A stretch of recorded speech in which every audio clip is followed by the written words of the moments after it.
The galaxy had forgotten Earth. By the time the fourth stellar era dawned, the stars shimmered with the glow of 1,000 civilizations. Vast empires of crystalline intellects, silicon-based hive minds, and post-biological philosophers ruled nebulae and tamed black holes. But none remembered the tiny blue marble on the edge of a minor spiral arm, not until it was too late. It started with a whisper. A mining vessel from the Thalari Combine discovered an old Earth probe drifting beyond the Kuiper belt. Scarred by radiation, coated in dust, it still pulsed weakly with a human message. We are the explorers. We are humanity. The Thalari laughed. Primitive, they said. Naive, how quaint. But what came next changed everything. The Thalari sent scouts to the Sol system, expecting ruins, perhaps automated defenses long dormant. What they found were humans still alive, still thriving, scattered across their system and beyond. From Mars to Titan, from orbital habitats to asteroid colonies, they were not only surviving, they were expanding. They should have perished. Their own sun was unstable.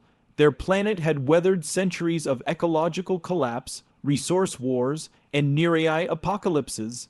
The Thalari catalogued at least 9 extinction-level events in human history, and yet, there they were. Not extinct, not diminished, but stronger. For humans, it had always been this way. They survived ice ages by inventing fire.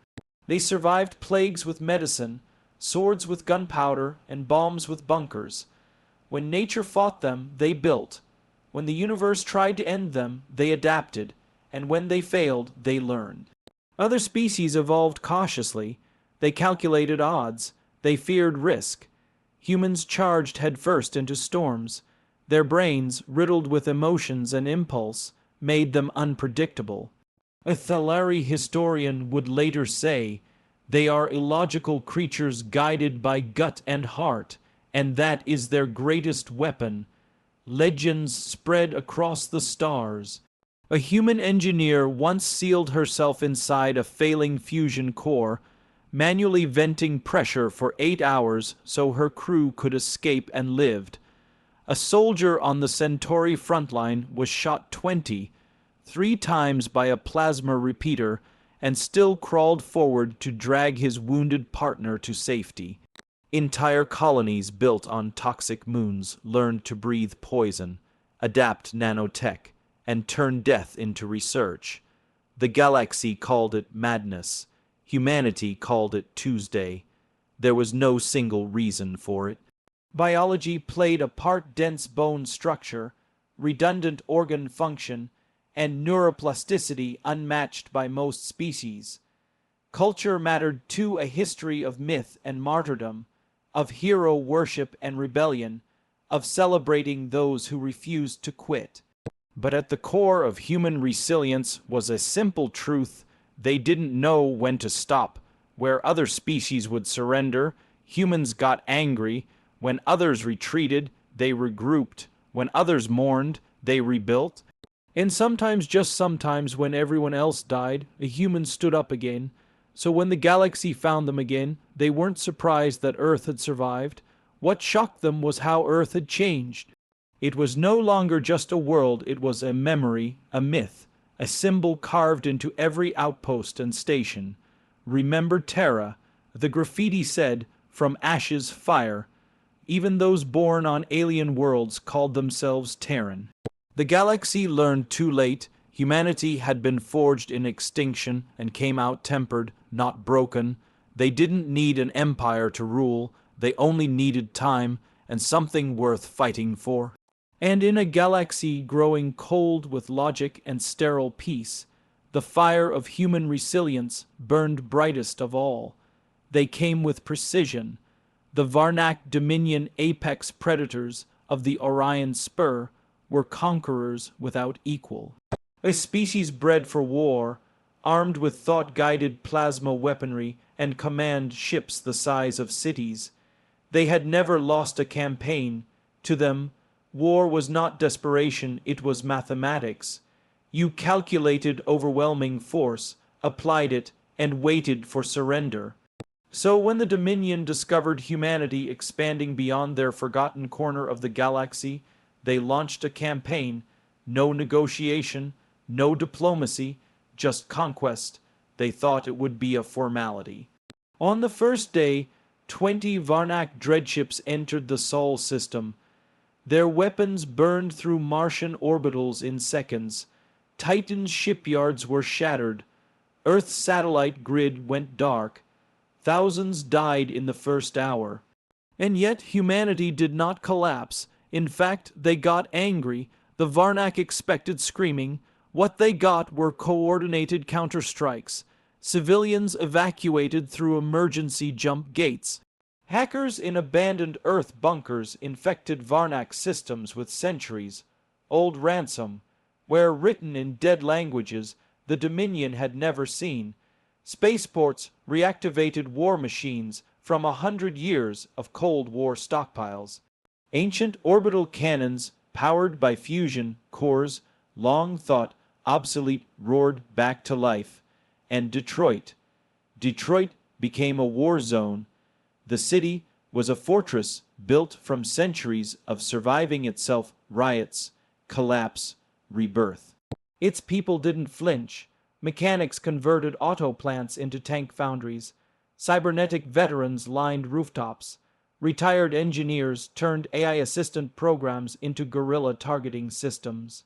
The Varnak's first attempt to take the city resulted in the loss of 3 full dropships and 1 cruiser. They called it a fluke, then they lost another and another.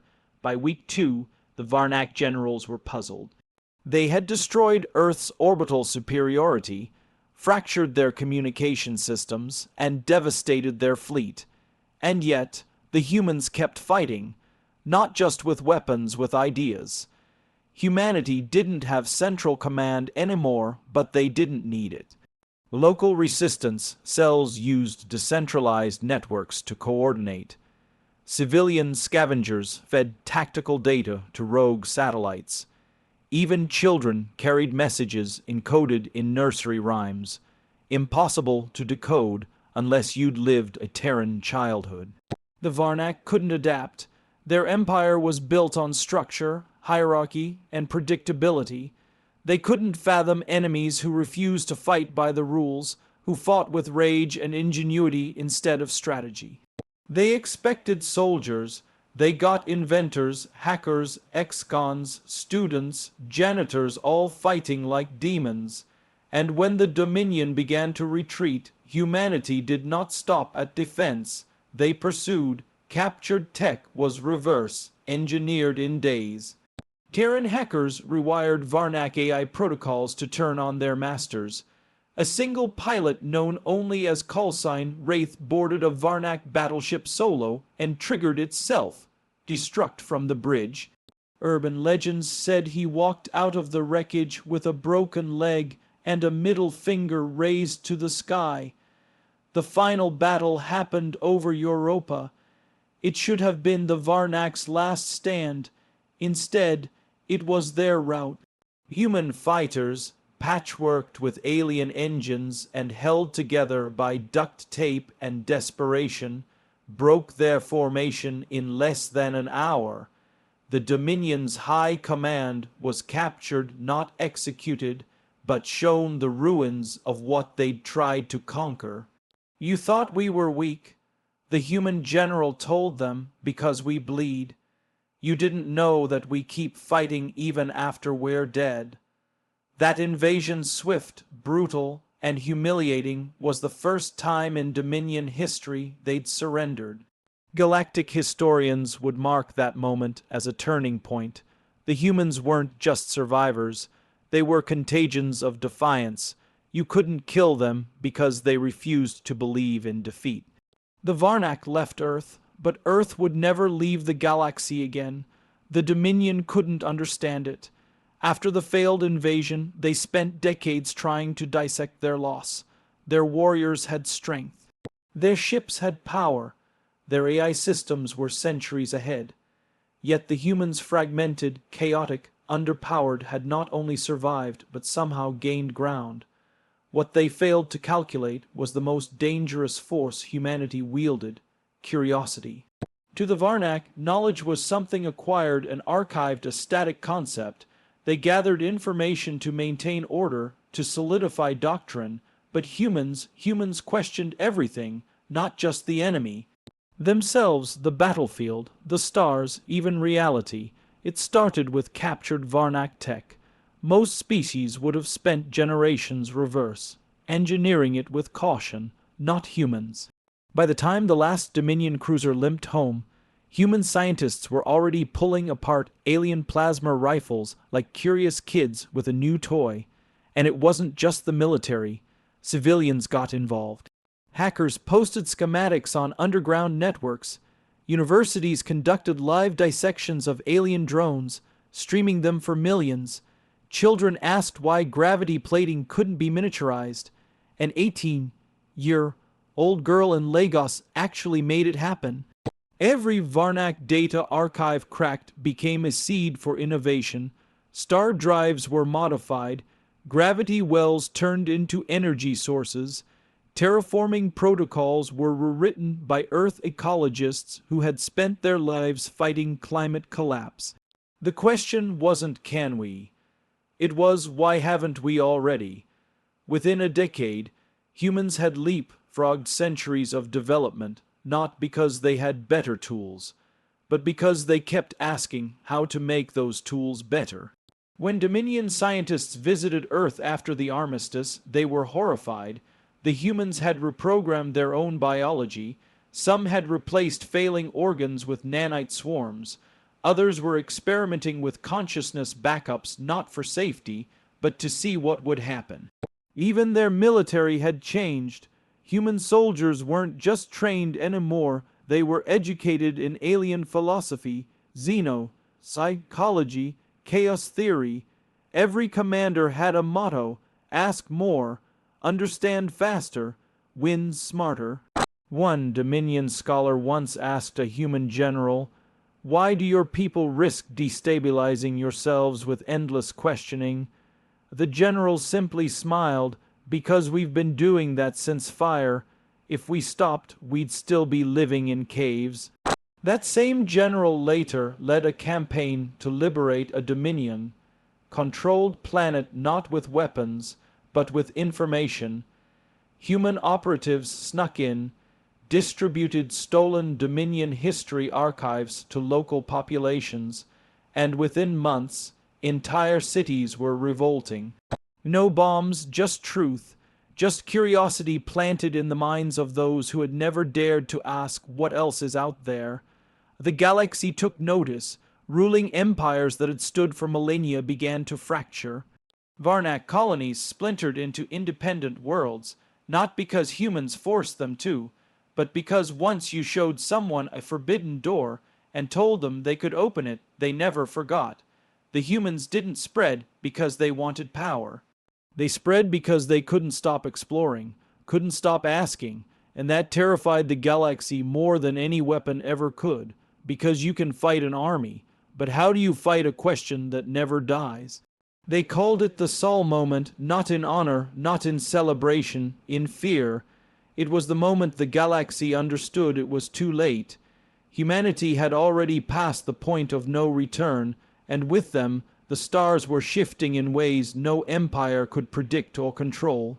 At first, humanity's rise had seemed like a curious anomaly, a young species climbing too fast. Others watched, mildly amused, occasionally annoyed.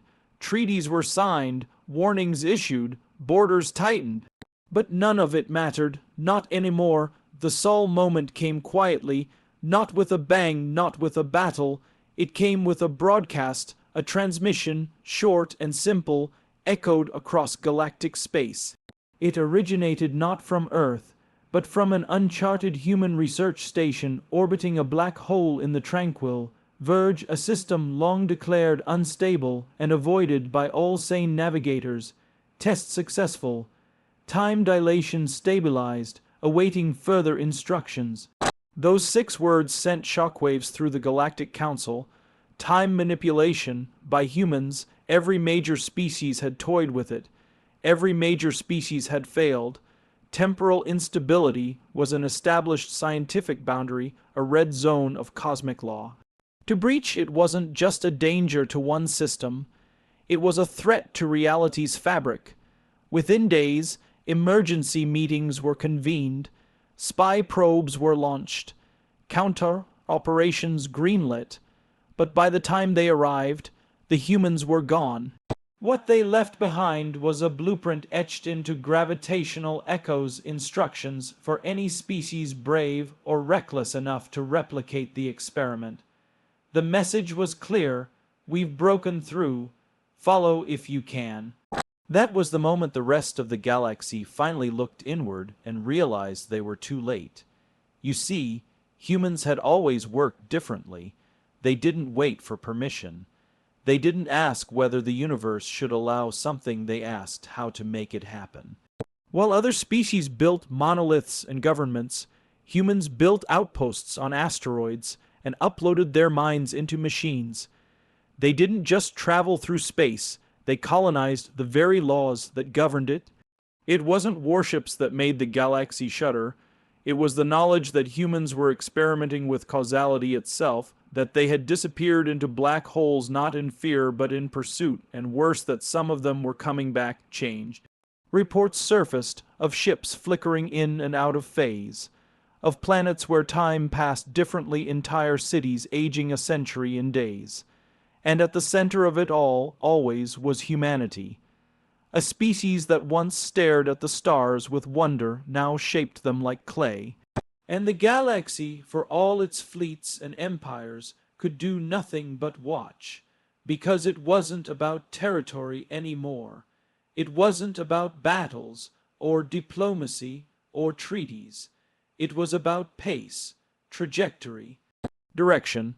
The other species had stagnated, content in their certainty. The humans, they never stopped moving.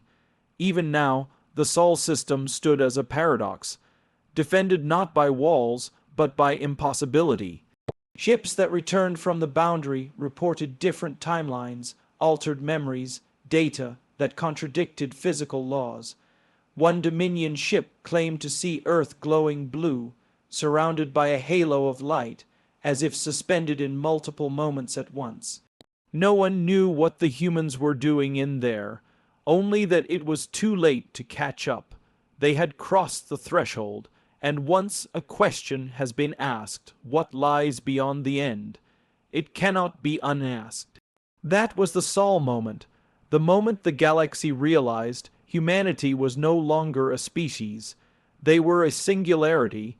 At first, the galaxy dismissed humanity's resilience as stubbornness, the kind of irrational tenacity you'd expect from a species too young to understand its own limitations. They didn't have claws, or carapaces, or psychic defenses. They weren't born into vacuum, nor bred in the gravity wells of gas giants.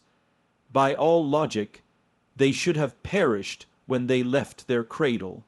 But they didn't, they thrived. It started with Mars, not the terraforming that was expected. No, what shocked the galactic observers was that the first Martian colony wasn't designed for comfort. It was barely livable. Subs, zero nights, dust storms, radiation, limited oxygen, the sort of place where most species would require a century of preparation and a genetic redesign. Humans showed up with duct tape, protein bars, and sheer defiance. They didn't wait for conditions to be right. They changed themselves to fit the environment, retrofitted organs, printed skin resistant to UV, engineered bacteria to grow food in poisoned soil.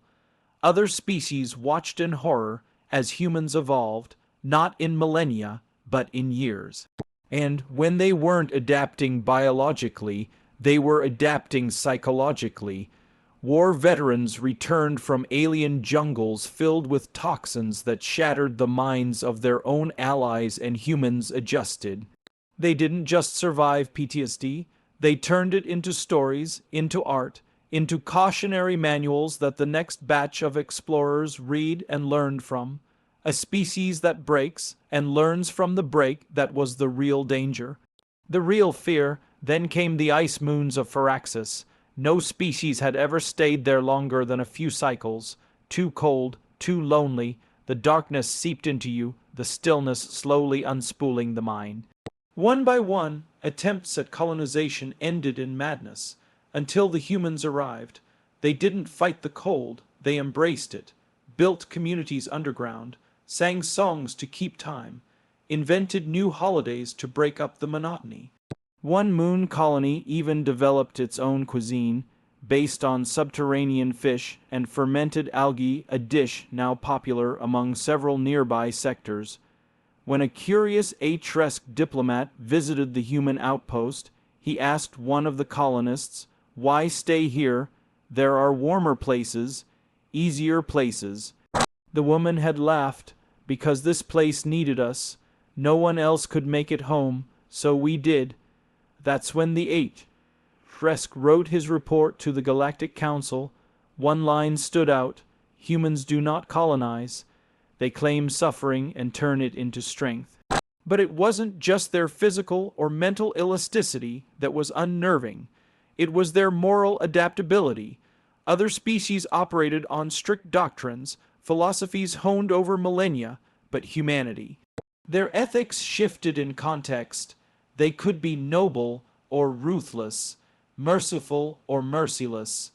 One ship would bring aid to a dying world.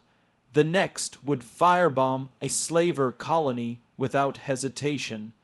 They changed based on need, based on the moment, based on each other. There was no true humanity, only what was required. This made them unpredictable, impossible to negotiate with, impossible to manipulate, and most dangerous of all, impossible to break.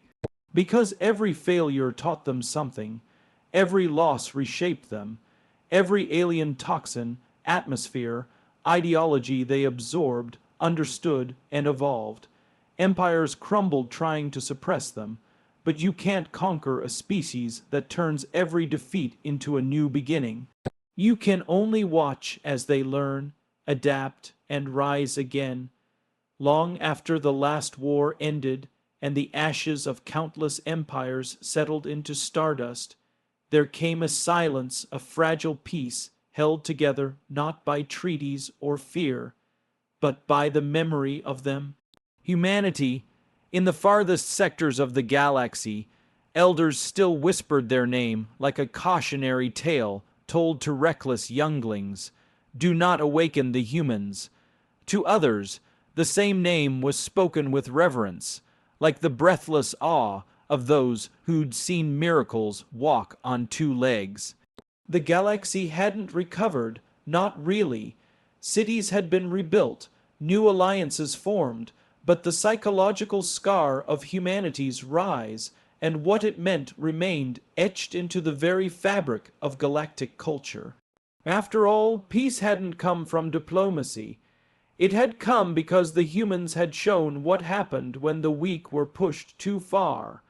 When a species of dreamers, artists, mad inventors, and stubborn survivors had finally been cornered and decided not to die quietly.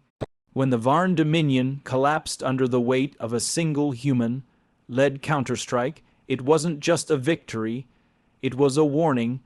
It was the moment every race realized that the creature they once called soft, naive, or primitive had learned too much, too fast, and now carried the fury of 1,000 broken worlds behind their eyes. But humans didn't become tyrants. That's what confused the galaxy most. They didn't build a galactic empire. They didn't enslave their enemies or impose their way of life. Instead, they withdrew, pulled back to their systems, built great orbital libraries, sent ambassadors, not fleets. It was almost as if, after proving their might, they chose peace. The cynical called it strategic, knowing that another war would only bring ruin. But the wise knew better. The humans hadn't won because they loved war. They'd won because they loved life fiercely, wildly, desperately. And they would destroy anything that tried to take that away. Now, centuries later, Humanity stands as both guardian and ghost. Their worlds are strange to visit, covered in beauty and silence. Each planet bears scars of old battles preserved, not erased. Walk through their cities, and you'll find monuments not to generals, but to poets and engineers, to nurses who stayed behind on burning space stations, to children who survived the dark. Their soldiers became peacekeepers. Their warships became mobile hospitals. Their AI, once feared across systems, now assist in diplomacy and planetary restoration. And yet, everyone knows, the fire is still there, sleeping beneath their skin. So the galaxy maintains its balance, because humanity is watching. When the Drell Confederacy tried to restart old slave trades in the Outer Rim, it wasn't a council that stopped them. It was one human vessel. One signal, the Drell ships vanished overnight. Their captives were found safe. Their leaders were never seen again. No one asked questions. No one filed complaints, because that's how it worked now. You didn't provoke Earth. You didn't test the edge of peace. They were not conquerors. They were not saints. They were a mirror the galaxy held up to itself, a reminder of what could happen when kindness was mistaken for weakness, when patience was pushed too far, when the most adaptable species in the stars decided that enough was enough. Humanity, it seemed, had become something greater than empire. They were legacy. They were judgment. They were what waited in the silence, and the galaxy never forgot.